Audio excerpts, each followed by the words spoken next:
자, 오늘 학습할 주제는 주제 11 유신을 선포하여 독재 체제를 구축하다라고 해서 배워보겠습니다.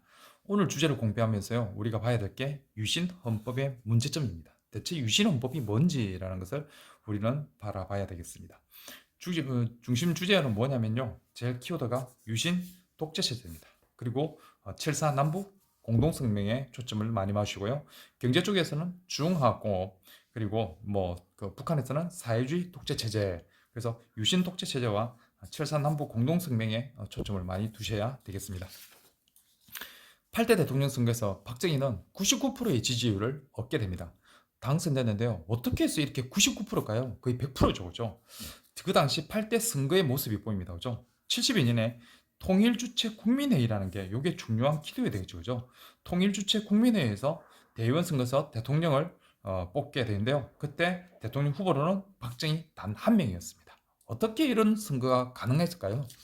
그러면 8대 대통령의 선거에서 99%의 지지를 얻은 것은 유신헌법에 따라서 그렇게 이루어졌던 겁니다. 그래서 유신 선포를 통해서 독재 체제를 하는 거죠. 대통령 직선제가 완전 폐지시켰고요. 대통령이 의장인 통일주체 국민회의에서, 이게 중요한 거죠. 통일주체 국민회의, 여기서 대통령을 뽑았기 때문에 박정희 후보는 99%의 지지를 받을 수밖에 없었다는 것입니다. 그러면 대체 이 시기에 어떻게 유신 헌법을 선포했는지, 유신을 선포했는지 한번 보도록 하겠습니다. 이 시기 냉전이 완화되었습니다. 그리고 남북 관계에 어떤 영향이 미쳤는지 한번 볼게요. 국제 정세에 보면 변화해 보면 남북과 관계를 먼저 보겠습니다. 냉전이 완화됐습니다. 닉슨 독트린, 미국 대통령 닉슨 대통령은요, 1969년에 닉슨 독트린을 선포하면서요, 냉전을 완화시켰습니다. 그리고요, 베트남전에서 미국이 베트남 전역에서 군사 개입을 하지 않겠다고 선포를 하게 되죠. 그러면서 미국이 남북 대화를 요구하면서요, 우리 국제 정세는 냉전이 완전히 완화되는 모습으로 바뀌게 됐습니다. 그러면 박정희 정부는 대북 정책을 수정해야 되겠죠, 그죠? 이제 반공을 주장하는 것이 아니라 남북 대화를 시작하는 겁니다. 반공을 강조하던 대결 위주의 대북 정책을 완전히 수정하고 남북 적십자 회담을 개최를 추진하게 됩니다. 1971년 남북 적십자 회담을 추진하게 되는데요. 이 남북 적십자 회담을 추진하고 1972년 7.4 남북 공동성명을 발표하게 됩니다. 7.4 남북 공동성명은요, 그 당시에 중앙정보부 부장이었던 이우락과 북한에 있는 노동당의 지도부 부장이 체결했는데요. 그 체결 내용에 자주, 평화, 민족 대단결의 원칙을 주장해 놓았습니다. 자주다, 평화다, 민족 대단결을 하자라고 해서 7.4 남북 공동성명을 발표하게 됩니다. 그러나 이 7.4 남북 공동성명은요, 자주, 평화, 민족 대단결의 원칙이지만 실제적으로 이런 권력자들, 즉 남북한의 권력자들이 이걸 이용해서 독재 체제를 강화하는 데 이용됐다는 겁니다. 어쨌든 7.4 남북 공동성명이 발표되었습니다. 그러면 이런 가운데서 유신헌법과 유신 독재 체제를 한번 보도록 하겠습니다. 유신헌법이 봅시다. 그 당시에 71년 대통령 선거에서 박정희가 승리를 하게 됩니다. 그죠? 그러나 야당의 지지율이 상승하게 됩니다. 국민들은 야당을 지지를 하게 되죠. 그러면 박정희는 야당에 대한 부담이 되겠죠. 그렇게 하면서 박정희는 평화 통일과 남북 대화를 위한, 지금 평화 통일과 남북 대화를 위해서 비상계엄을 선언하게 됩니다. 비상계엄을 선언해 놓고요, 국회 의사당이 이렇게 국회의원 선거에서 야당이 약진하면서요, 여당의 개헌 정족수를 확보하지 못하게 됩니다. 그래서 대통령은 국가 비상계엄령 딱 선포해 놓고 본격적으로 7.4 남북 공동성명이 발표되는 직후에 바로 뭘 하냐면요, 10월 유신을 선포하게 됩니다. 이것이 유신헌법입니다. 유신헌법이 엄청 중요하죠, 그죠? 유신헌법은 대통령 연임의 제한을 완전히 삭제해놨습니다. 대통령 연임은 절대 삭제해버리고요, 통일주체 국민회의에서 대통령을 선출하겠다는 겁니다. 그리고 대통령의 권한을 강화시켰는데요, 국회의원을 대통령이 직접 3분의 1을 추천해서 뽑을 수 있는 것입니다.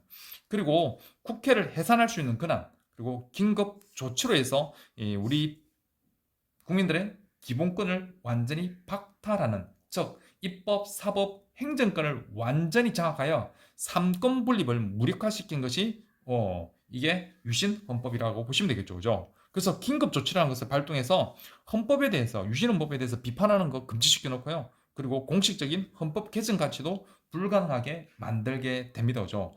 이런 유신 헌법에 저항해서 일어났던 사건들이 많죠. 대표적인 게 뭡니까? 김대중 납치, 어, 납치 사건, 뭐 이런 내용들도 있겠죠, 그죠? 유신 반대에서 일어났던 대표적인 또 사건이라고 보시면 되겠습니다. 이 당시에 이렇게 유신헌법을 발표하고 나서요, 이 10월 유신헌법 이후에 이 박정희 정부의 경제 정책을 보겠습니다.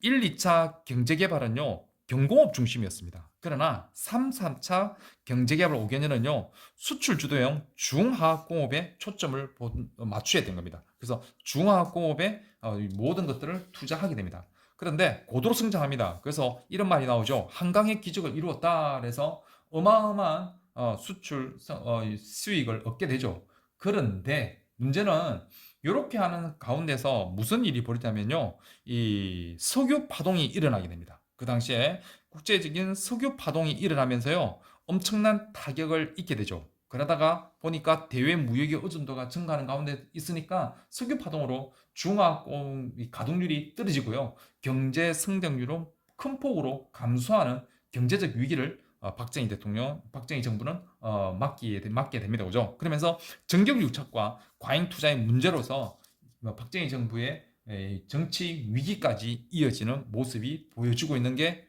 요 시대 상황이라고 보시면 되겠습니다. 그러면 도시와 농촌의 변화는 어떠냐? 도시화가 진행되고 있습니다. 도시로 인구가 집중되고요. 달동네라는 빈민촌이 형성되는데 정부는 주택 문제와 교통난 해소를 위해서 도시화 진행을 위해서 엄청난 노력을 하게 되고요. 그 다음 새마을 운동을 추진하게 됩니다. 농촌 소득 증대 사업으로 추진하고요. 농촌의 생활 환경을 완전 개선 성과시켜 놓습니다. 새마을 운동 엄청난 대단한 성과죠. 그러나 유신 체제를 정당화하는데 이용됐다고 비판을 가하기도 하고 있다는 것입니다.